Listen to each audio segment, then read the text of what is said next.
Bonsoir à tous et bienvenue dans cette 9e édition de Hit & Roll. Comme chaque semaine, nous allons faire un récap des derniers affrontements en Wargaming Gold League Europe. Vous présenterons une équipe, cette fois-ci une équipe francophone, une interview exclusive et pour terminer, la plus belle bataille de la semaine. Toujours dans Hit & Roll.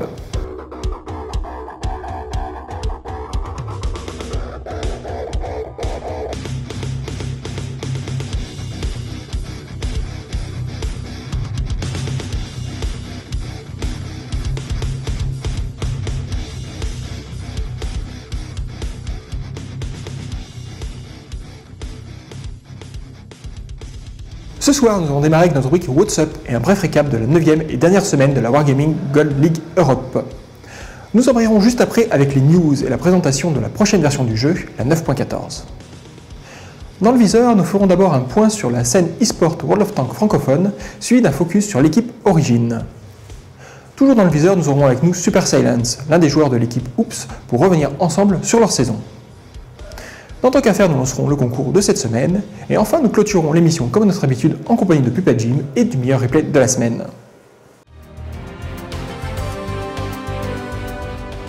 Neuvième et dernière semaine de la saison régulière pour les équipes de la Gold League. Sur les 12 équipes, seules 6 resteront en lice pour le titre de champion. Sur les 6 derniers matchs, seuls 4 ont un véritable impact sur le classement final. Tornado Rocks a conforté sa place dans le top 2 en gagnant 5-1 contre les derniers du classement, Strong Siema, officiellement relégué depuis la semaine dernière. Mentasport a gagné 5-2 contre Rusty Ruster, un prélude de ce même match qui se déroulera le mardi 23 février lors du tournoi de pré-relégation afin de rester en ligue professionnelle. Les 4 autres matchs ont une importance concernant les places au classement. Knekebrod et Synergy s'affrontent pour la 6e et dernière place qualificative pour le week-end des pré-playoffs. Wombat Tanks, eux, affrontent Oops, un concurrent direct pour le top 2, directement qualificatif pour la phase finale, et rencontrent Kaznakru lors de leur second match de la semaine. Enfin, Ding affronte Utopia et doit espérer un faux pas de Wombat Tanks pour être dans le top 2. Nous commençons tout de suite avec un véritable match de barrage entre Knekebrod et Synergy. Synergy souhaite être très offensif sur les H-Fantômes, mais cette agressivité n'est pas contrôlée, et Knekebrod les absorbe, puis contre-attaque efficacement, ce qui résulte par un 2-0 avant d'aller sur Step. Knekebrod fait une erreur en répartissant sa défense sur l'ensemble de la carte contre une équipe aussi offensive, et Synergy en profite malgré le bon repositionnement adverse.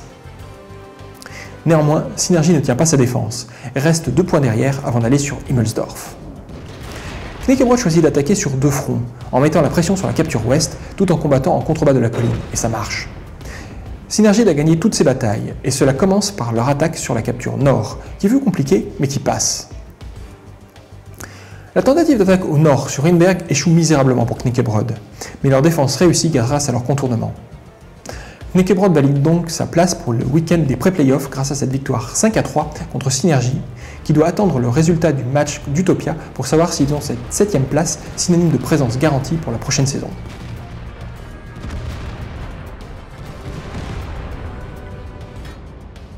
Wombat Tanks doit absolument gagner ces 2 matchs pour être assuré de finir dans le top 2. Néanmoins, leurs 2 adversaires seront de gros clients pour cette phase finale, à commencer par Oops, The Tough Giraffes. L'initiative est pour Oops sur Himmelsdorf qui concentre leurs forces sur la base nord, ce qui contre la stratégie de défense agressive des Wombat Tanks. Wombat revient au score en punissant également ce même style de défense pour être ainsi à 1 partout avant d'aller sur Prokhorovka. Wombat défend parfaitement contre l'attaque côté ouest grâce au bon travail de Bishop et Koritz qui forcent l'offensive Oops. L'attaque Wombat Tanks est particulièrement difficile avec la mort de Bishop au centre de la carte et c'est grâce à un breakneck monstrueux qui effectue plus de 5500 points de dégâts lors de cette partie que Wombat l'emporte. Wombat mène 3-1, puis 4-1 en gagnant leur défense sur falaise en détruisant 2 chars sur une stratégie Oops osée. Oops essaie d'envoyer leurs chars lourds en haut de la falaise, mais Wombat Tanks décide d'engager en première intention sur ces derniers hors de position et prennent un avantage qu'ils tiendront jusqu'au bout. Oops devra passer par le week-end des pré-playoffs et affronter Knekebrod, tandis que Wombat Tanks n'est plus qu'à une victoire de la phase finale, mais ils doivent d'abord gagner contre Kaznakru.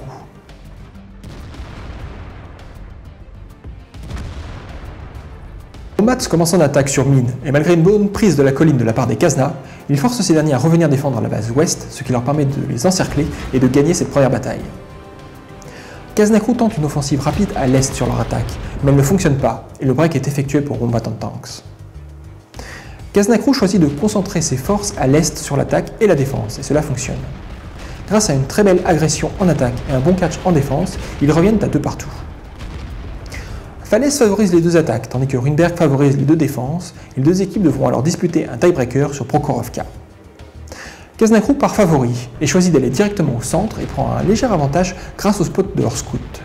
Mais Wombat en tant que se garde ses chars en vie et détruit plus de chars que leurs adversaires. Malgré des avantages conséquents en points de vie, il renverse la balance et remporte la victoire 5-4.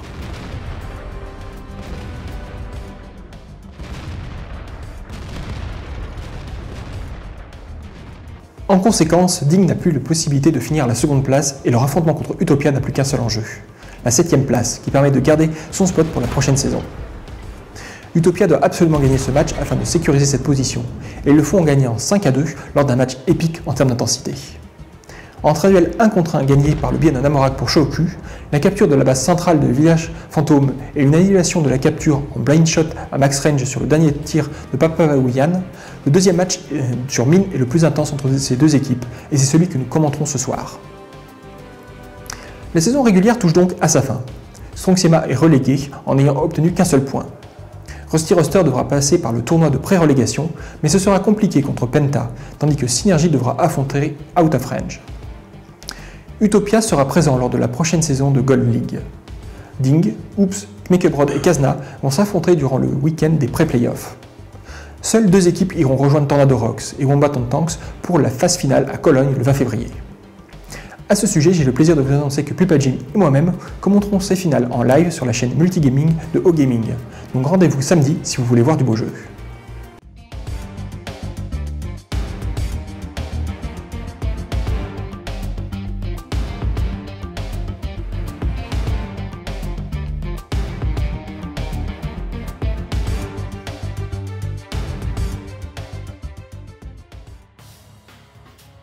Comme je le disais en introduction, la prochaine version du jeu sera le 9.14 et elle apporte bon nombre d'améliorations.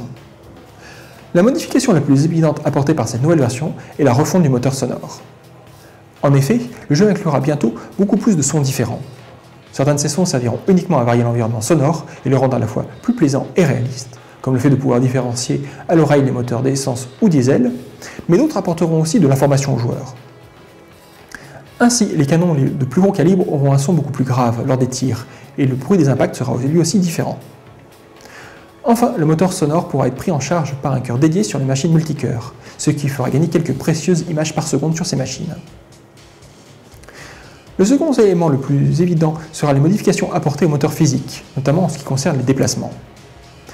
En effet, les suspensions des véhicules devraient beaucoup mieux épouser les aspérités du terrain, pour un mouvement plus réaliste, sans que la visée ne soit affectée.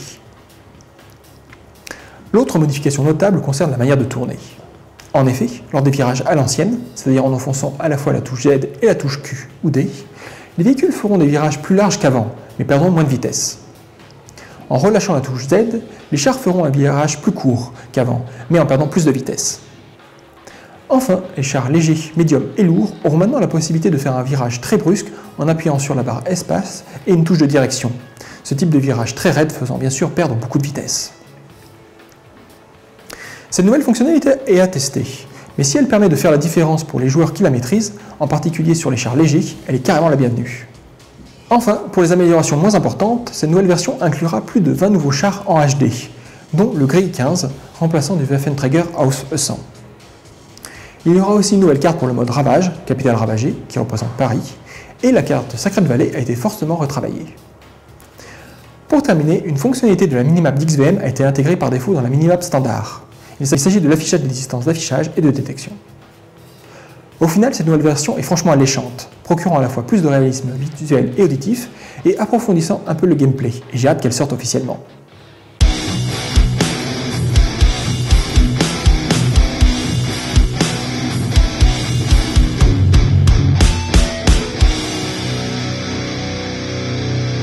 Durant l'histoire de l'e-sport francophone, 4 équipes ont été successivement dominantes. Les premières années, les CPC régnaient sur la scène française, avec leur participation au 2WCG, où figurait World of Tanks. Peu après, Red Fox, plus connu sous le nom de Next, est arrivé et s'est imposé comme l'équipe à battre avant l'évolution de l'équipe Ragri. Cette dernière avait gagné il y a un peu moins de 2 ans le tournoi Millennium, qui fait le dernier gros tournoi online francophone depuis les Underdogs. Après un peu plus d'une année sous le sigle Millennium, l'équipe s'est séparée et a laissé la place de numéro 1 à Origin. Cette équipe était déjà présente lors des affrontements entre Next et Millennium, et elle ne faisait pas que de la figuration. Au contraire, elle arrivait à rivaliser avec ces deux équipes en arrachant des victoires, comme lors du tournoi Millennium. Après une défaite en demi-finale du Winner Bracket contre Next, ils ont réussi à renverser la tendance en finale du Loser Bracket en gagnant contre ces derniers. Néanmoins, ils perdront la finale 3-1 contre les futurs Millennium en grande finale. Depuis, ils ont continué les tournois francophones jusqu'à s'intéresser à la Wargaming League lors de la dernière saison. Leur première saison fut difficile, en oscillant entre la Silver League et la Bronze League. Néanmoins, cette équipe est restée soudée et s'entraîne ensemble depuis un long moment, ce qui a porté ses fruits cette saison avec une présence constante de l'équipe en Silver League dans le milieu de tableau. Parmi les joueurs de cette équipe, Rajmania est le joueur le plus en vue actuellement. Sur l'ancien format, c'était l'expert du T32, mais il a su se diversifier et changer de catégorie avec le nouveau format. Mais la force d'Origin réside plus dans leur cohésion d'équipe que dans leur niveau individuel. Une semaine avant la fin de la Silver League, leur classement à la 10e place ne leur permettra pas d'aller disputer le top 6 pour espérer accéder à la Gold League. Mais il va y avoir des espaces, et on peut espérer voir cette équipe lutter pour l'accession à la Ligue professionnelle dans quelques mois. En attendant, elle est l'une des équipes favorites pour notre tournoi Underdog sur World of Tanks. Place maintenant à l'interview. L'invité de ce soir est Super Silence, qui est avec Insane, l'un des membres francophones de Haups The Two Giraffies, et nous a rejoint pour faire un premier bilan de la première saison de son équipe en ligue professionnelle.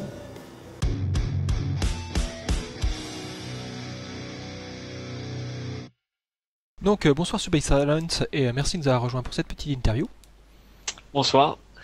Alors déjà je tenais à te féliciter pour l'excellente saison de votre équipe, les Hoops. On va dire pour une première saison en ligue professionnelle, c'était quand même une belle réussite. Vous avez réussi à terminer 4ème et bon voilà, c'était chaud et vraiment bien joué. Ouais, bah merci.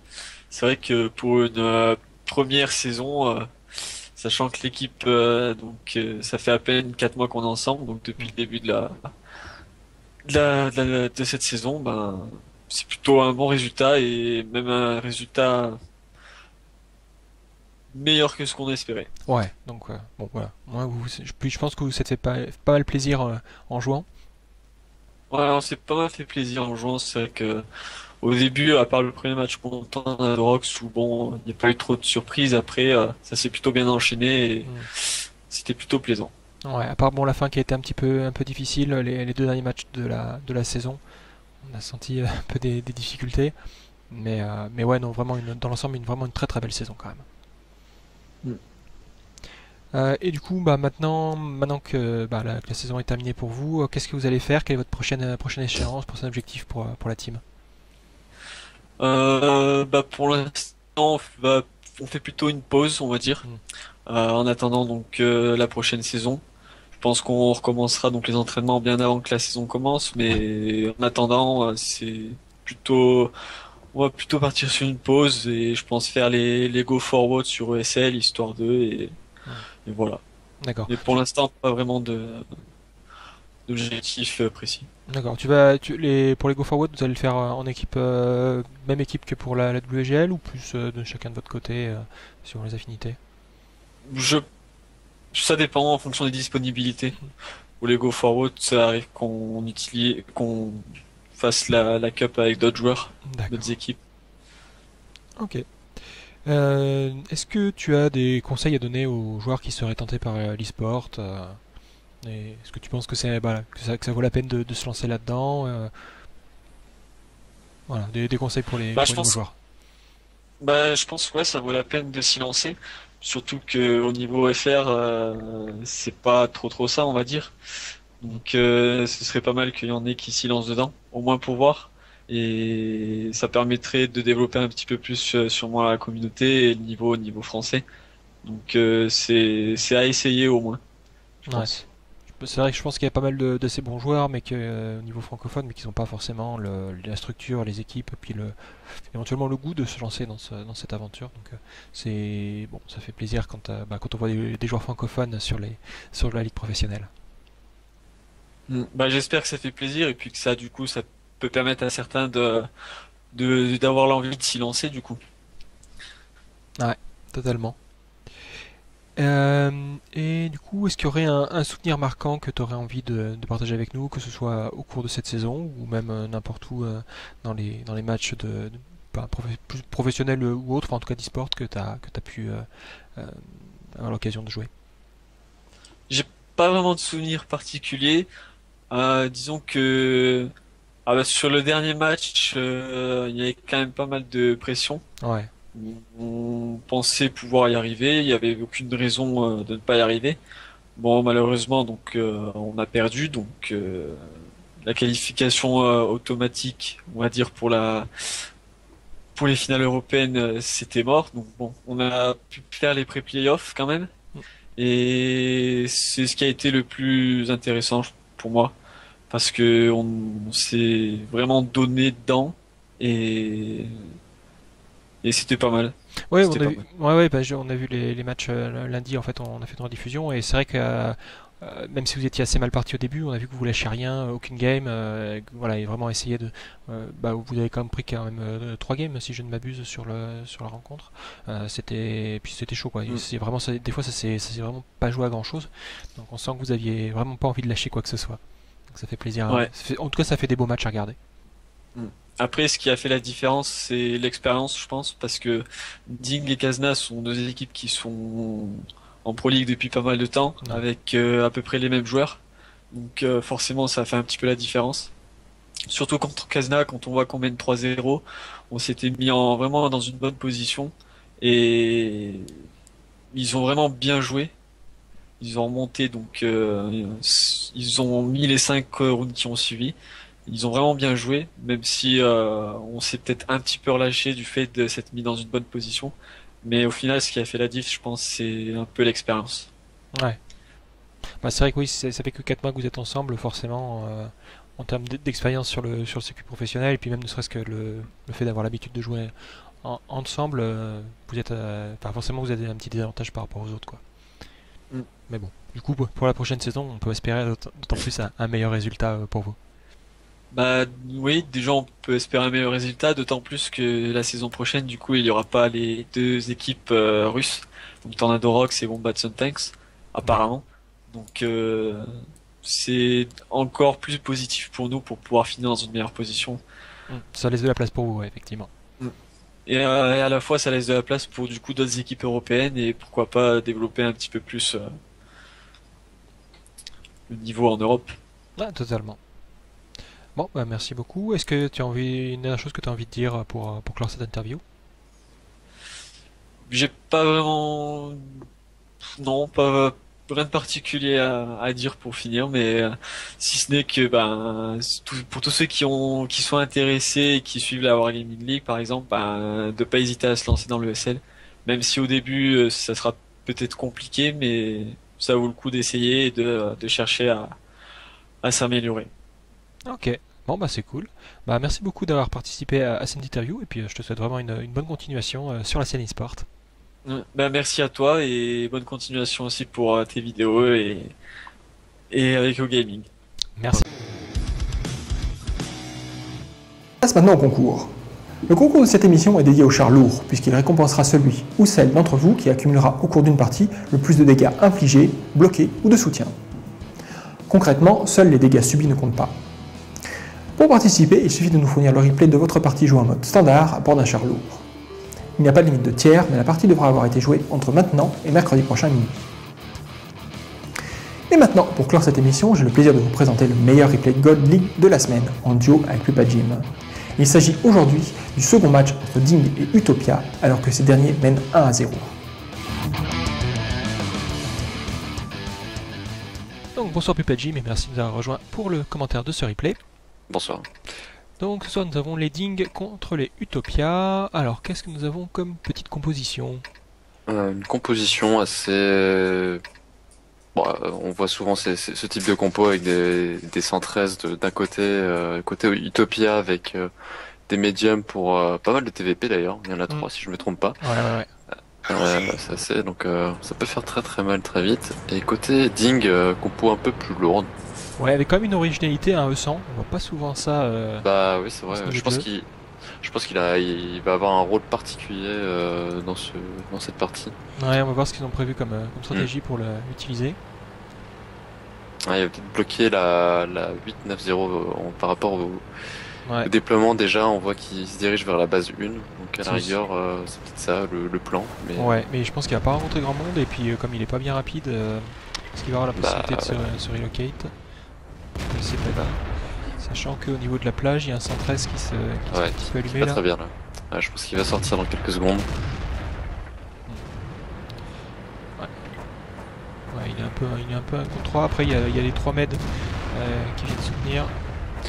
Voilà, par contre, c'était pas vraiment GG quand même. Le 113, je comprends pas trop le move pour le coup. C'était un peu. Enfin, ça arrive souvent que des médiums passent directement en colonne 1-2. Et c'est vrai que pour le coup, c'était un peu fatal ce mouvement. Ouais, ça fait un peu un chardonnay pour les digues. Du coup, les Utopia en ont profité pour aller sur la colline aussi. Ouais, par contre, du coup, les médiums là, Batchat et TVP sont un peu bloqués pour le coup. Ouais, on va voir si l'artillerie arrive à soutenir de ce côté. Oh, gaffe qu'elle se fasse pas repérer par le RU. Ouais, c'est vrai qu'elle est peut-être pas. Quoique, elle a un petit buisson pour la. Ouais, ah si, ouf. elle a été spot. Ah, elle a été repérée. Ok. Ouais, du coup, ils ont réussi à sortir le Batchat en 1-2. C'est dommage qu'on n'a pas vu l'action, ça devait être sympa aussi. Ouais. Donc le RU qui s'avance, qui a senti le goût de l'artillerie. Ouais, je pense que sa mission là, c'est de dépop l'artillerie rapidement. L'artillerie qui peut toujours faire très mal sur un tir, donc. Sur les TVP, hein. C'est ça, ouais. Je sais pas si elle a reload ou pas. En tout cas, il lui reste pas. J'ai l'impression qu'elle vient de tirer là. Et elle va prendre. Ouais. Non, je pense pas que c'était l'artillerie qui avait tiré. Oh putain, le détraque, mais. Oh, le one shot. Oh, joli. C'est magnifique. Joli. C'est magnifique. Ouais, c'était un peu osé du RU, quoi. Du coup, c'était pas l'artillerie qui avait tiré juste avant. C'était je ne sais quoi, peut-être le son. Possible, ouais, effectivement. C'était un son très grave et du coup j'ai confondu. Ok, donc il y a les 2 TVP qui ont réussi à avancer tout en bas sur la colonne 1.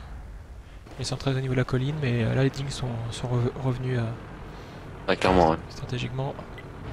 Je pense qu'ils auraient été dans une situation un peu délicate avec les RU derrière eux, quoi. Ah ouais, non, si le RU sortait l'artillerie, là c'était vraiment une autre paire de manches. Je pense. Là c'était cuit, et là, voilà. Ils sont quand même nettement mieux dans cette position.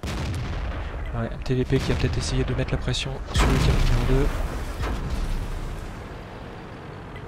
2. Dommage, il a pu caler que deux tirs sur le 113. Ouais, ça aurait été bien de le mettre vraiment le life. Un TVP qui met la pression sur le cap. Justement, le TVP à 200 HP là. Ouais, les deux ils sont complètement juste à part n'importe quoi, de toute manière. Ouais, je pense qu'il voulait profiter du reload justement du TVP Ding. Et vu que ça reload assez vite, c'est quand même assez risqué de faire ça. Ouais, maintenant c'était trop tard pour s'avancer.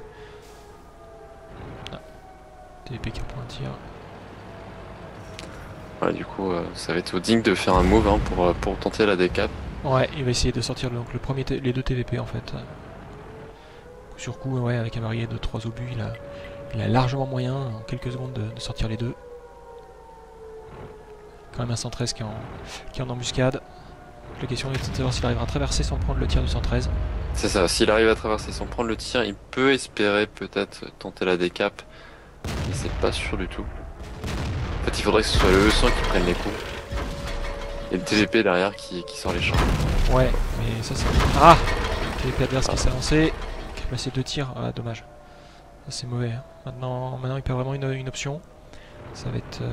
Bon, il reste 40 secondes pour les décaps, mais il faut pas non plus que le 100 il laisse toute sa vie.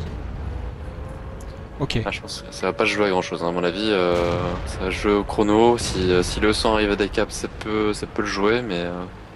Ouais, il l'a forcé à se replier. Ouais. Ouais. Ah merde, il est proxy, ouais, j'ai l'impression, non? Ouais. Soit il a été spot par le 113, peut-être, j'ai pas vu. Les deux sont possibles.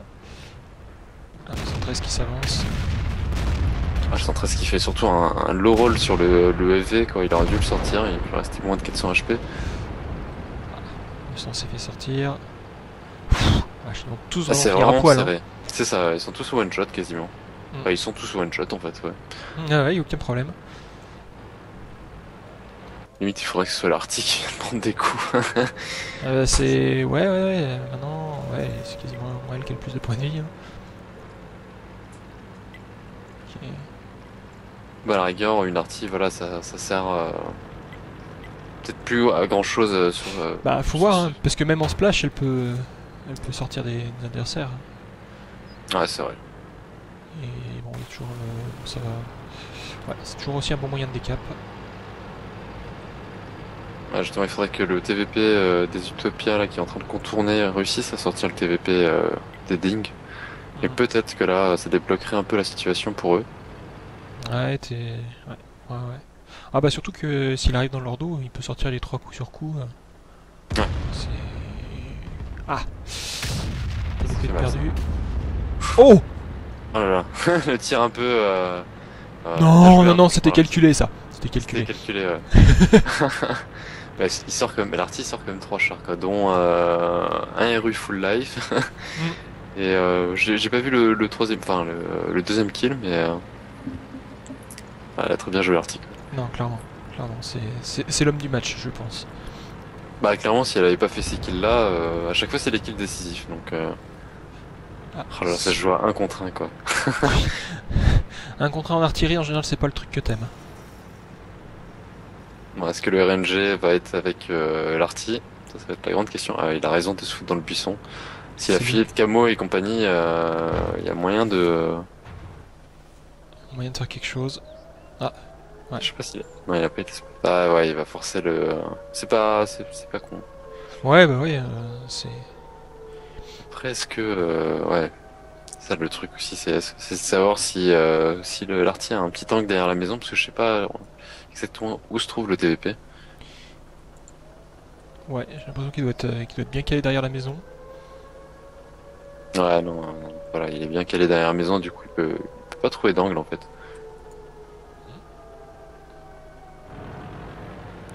Ah, petit un spot, là, non? C'est possible, hein. À cette distance derrière ouais, je sais pas. Ouais, c'est vrai qu'il y a un peu trop de buissons, mais après, comme c'est des arbres, potentiellement sur le bas de la caisse a peut-être été repéré. Oh là là. Oh non! Oh, pas de chance quoi, les nerfs. 4 PV. 4 PV, il reste. Oh, dommage. Vraiment pas de chance quoi. Oh la vache. Donc je pense que ouais, le TVP était bien spot, ça m'étonne quand même. Et il y avait peut-être un petit... Bah, je pense que les arbres couvraient pas le bas du véhicule. Mais oh la vache. Perdre la game pour 4 points de vie manquant sur du splash. Oh, c'est dégoûtant. Après j'ai envie de dire, elle a eu quand même beaucoup de chance sur les tirs précédents, donc bon, voilà. C'est vrai. Non, mais c'était une jolie partie quoi. Non, vraiment bien joué de la part de l'artillerie là pour le coup. Y a rien à redire. Ok, et ben merci d'avoir commenté ce replay et on se retrouve samedi pour le commentaire de la phase finale de la WGL Europe. Voilà, c'était le meilleur replay de la semaine commenté avec la participation de Pupajim. Je vous laisse maintenant en compagnie de Kiefer avec un tutoriel consacré à la classe du jeu qu'il déteste, et il n'est pas le seul, les artilleries. Merci de nous avoir suivis. Je vous donne rendez-vous samedi pour le commentaire live de la finale européenne de la Gold League et lundi soir pour la seconde émission dédiée au tournoi francophone Underdogs. A bientôt.